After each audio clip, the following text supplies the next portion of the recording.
हमारे सामने कब्जाया, उन्होंने राजनीति के द्वारा कब्जाया। और महाहरामी वो मोहनदास करमचंद गांधी ने सत्यानाश पेल दिया। वो नाथुराम गोडसे जी को नमस्कार है, मार डाला वो हरामी को। खाली देखो, ऑपरेशन करना बहुत जरूरी होता है, ये फोड़े फुंसियों का, नहीं तो ये कैंसर बन जाते हैं। आपको मैं दंगे धोपे करने के लिए नहीं बोल रहा हूं। सभी सनातनी भाइयों को हर हर महादेव। भाइयों, मैं आज बात करूंगा एक ऐसे विषय पर जिसको लेकर लोग चर्चा करने से डर जाते हैं, सोचते हैं कहीं कायमी ना हो जाए, कहीं कार्रवाई ना हो जाए, कहीं कोई विरोधी ना समझने लगे, कहीं कोई राष्ट्र विरोधी ना समझने लगे। आज मैं बात करूंगा गांधी को लेकर। गांधी को लेकर जब भी कोई अपना पक्ष रखता है या अपने कोई विचार रखता है या कि गांधी की सत्य बात गांधी के ऊपर बोलने का प्रयास करता है, तो उसको इस तरीके से डराया जाता है, इस तरीके से धमकाया जाता है मानो कि उसने बम फोड़ दिया हुआ है, आतंकी हो गया हो, और उस पर ऐसे प्रेशर बनाया जाता है जैसे वह राष्ट्रद्रोह किया हो उसने। लेकिन गांधी राष्ट्र नहीं है, इसलिए गांधी से डरने की आवश्यकता नहीं है।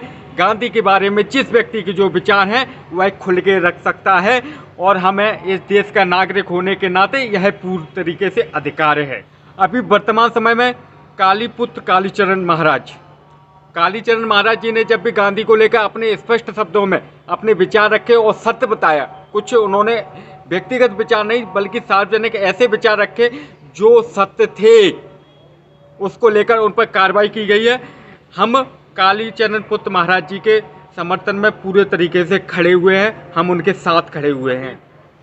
जब भी गांधी के बारे में कुछ ज़्यादा अपने विचार रखे जाते तो कहा जाता राष्ट्रपिता के बारे में आपने गलत बोल दिया। काहे का राष्ट्रपिता भाई? जिस भूमि पे बड़े बड़े महापुरुषों ने, छत्रपति शिवाजी महाराज, महाराणा प्रताप और बड़े बड़े कई दिग्गज हुए हैं, महापुरुष हुए जिन्होंने इस भूमि को माँ का दर्जा दिया है, वहाँ एक पाखंडी व्यक्ति को राष्ट्रपिता कैसे माना जा सकता है?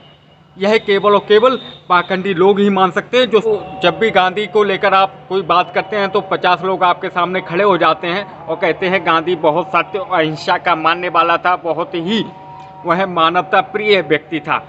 तो उन व्यक्तियों के लिए आपके पास प्रश्न होने चाहिए। आपके पास जब प्रश्न होंगे तो आप उन व्यक्तियों के सामने प्रश्न रख पाएंगे कि गांधी कैसे सत्यवादी और अहिंसावादी हुआ। सावरकर पुणे में अंग्रेजी वस्त्रों के बहिष्कार की बात कर रहे थे, उस समय गांधी जैसा पाखंडी अफ्रीका में बैठा बैठा उनके विरोध में पत्र लिखकर इन विरोध जाहिर कर रहा था कि सावरकर जो कर रहा है वो गलत कर रहा है। लेकिन वहीं जब यह भारत आता है तो वही देसी वस्त्रों का बहिष्कार करने के लिए महात्मा कहा जाता है गांधी को। जिस व्यक्ति ने गांधी को महात्मा की उपाधि दी, स्वामी श्रद्धानंद सरस्वती। स्वामी श्रद्धानंद सरस्वती की जब हत्या एक मुसलमान अब्दुल रशीद नाम का व्यक्ति कर देता है, तो यह गांधी सत्य और अहिंसा का मानने वाला गांधी उस अब्दुल रशीद के समर्थन में खड़ा हो जाता है और कहता है कि यह हमारा भाई है, जिसके चलते उसकी सज़ा कम हो जाती है। कहा जाता है गांधी गीता का मानने वाला था। भाई, गीता का मानने वाला नहीं था, वह केवल और केवल गीता को आधार बनाकर हिंदुओं को मूर्ख बनाने का कार्य कर रहा था। जब भी किसी सरकारी प्लेस पर जाते हैं तो आपको एक श्लोक लिखा हुआ मिलता है, अहिंसा परमो धर्म। जहाँ तक लोगों को इतना ही पढ़ते हैं क्योंकि उतना ही लिखा हुआ मिलता है, लेकिन यह आधा है।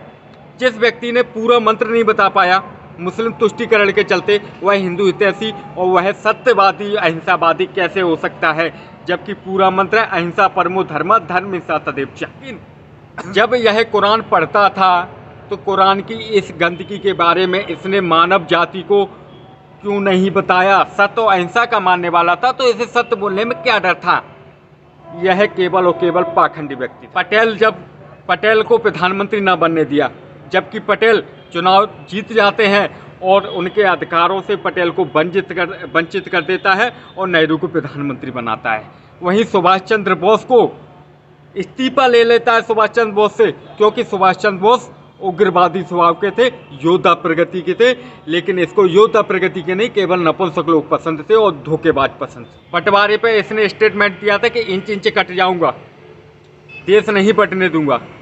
जब देश बटा यह व्यक्ति जिंदा था और इसके शब्दों को, इसके बयान पर विश्वास करने वाले लाखों हिंदू पाकिस्तान में रह जाते हैं और बाद में उनकी हत्याएं हो जाती हैं केवल और केवल इसी के स्टेटमेंट के चलते।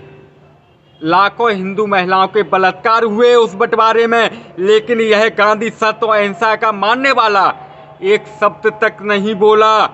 वहीं जब पाकिस्तान को बंटवारे के बाद धन देने की बात आती है तो धरने पर बैठ जाता है। बंटवारे के खिलाफ अगर इसमें इतनी ही मजबूती थी तो यह बंटवारे के खिलाफ एक बार धरने पर बैठ जाता, लेकिन नहीं, यह केवल और केवल मूर्ख बनाने का काम करता है। हिंदुओं के साथ धोखा किया है और गद्दार है हिंदुओं का। आज आप देखते हैं भारत का हिस्सा है कश्मीर और हैदराबाद। उस समय जब बंटवारे की बात हो रही थी तो दो तरीके से बंटवारा हो रहा था। एक बंटवारा हो रहा था जनसंग्रह बोले तो कि वहाँ की जनता वोट डालेगी, और फिर एक इस तरीके से हो रहा था कि वहाँ का राजा निर्णय लेगा।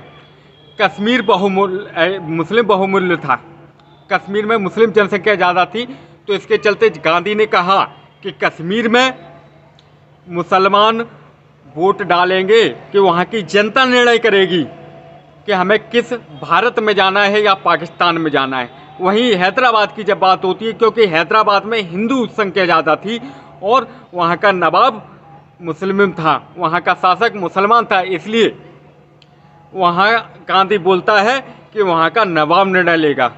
लेकिन कश्मीर में हिंदू शासक था, इसलिए कश्मीर का निर्णय शासक नहीं बल्कि जनता लेगी। केवल और केवल मुस्लिम तुष्टीकरण के चलते इसने इस तरीके के विचार रखे। जब देश का बंटवारा हुआ, लाखों हिंदुओं की हत्याएं हुई, उसके पहले भी जब मोपला कांड हुआ, मोपलाओं में भी लाखों हिंदू मारे गए, लेकिन गांधी ने उन हिंदुओं के लिए एक शब्द तक नहीं बोला। जब अंबेडकर एक शब्द बोल देते हैं तो अंबेडकर के खिलाफ धरने पर बैठ जाता है। अरे उन आंदोलनों के खिलाफ एक बार धरने पर बैठता अगर यह सत्य और अहिंसा का मानने वाला था। केवल और केवल हिंदुओं को मूर्ख बनाने का कार्य किया। जब मुस्लिम हिंदू महिलाओं के साथ बलात्कार कर रहे थे तो उस समय यही गांधी था जिसको लोग कहते हैं संत सत्य और अहिंसा का मानने वाला है। इस व्यक्ति ने कहा था कि अगर मुस्लिम हिंदू महिलाओं को बलात्कार करते हैं तो उन्हें करने दिया जाए, इसका विरोध ना करें, अपना बचाव ना करें। गांधी स्वयं अपनी जीवनी में लिखता है कि मैं दो औरतों के साथ लेटकर ब्रह्मचर्य का पालन करता था। भाई ऐसे ब्रह्मचर्य का पालन कौन करता है? हमारे यहाँ कई महापुरुष हुए हैं जिन्होंने ब्रह्मचर्य का पालन जंगलों में रह के किया है, ना कि दो नंगी औरतों के साथ लेटकर ब्रह्मचर्य का पालन किया। इस व्यक्ति ने दो औरतों के साथ नंगा लेटकर बताता था भाई ब्रह्मचर्य का पालन करता है। ऐसे ब्रह्मचर्य का पालन कौन करता है? भाई जब भी आपसे कोई गांधी को लेकर महान बताता है तो आप यह प्रश्न अवश्य रख सकते हैं और उनसे जवाब मांगें कि यह क्या है? सत्य और अहिंसा का मानने वाला व्यक्ति इस तरीके के शब्द कैसे, वो इस तरीके के कार्य कैसे कर सकता है?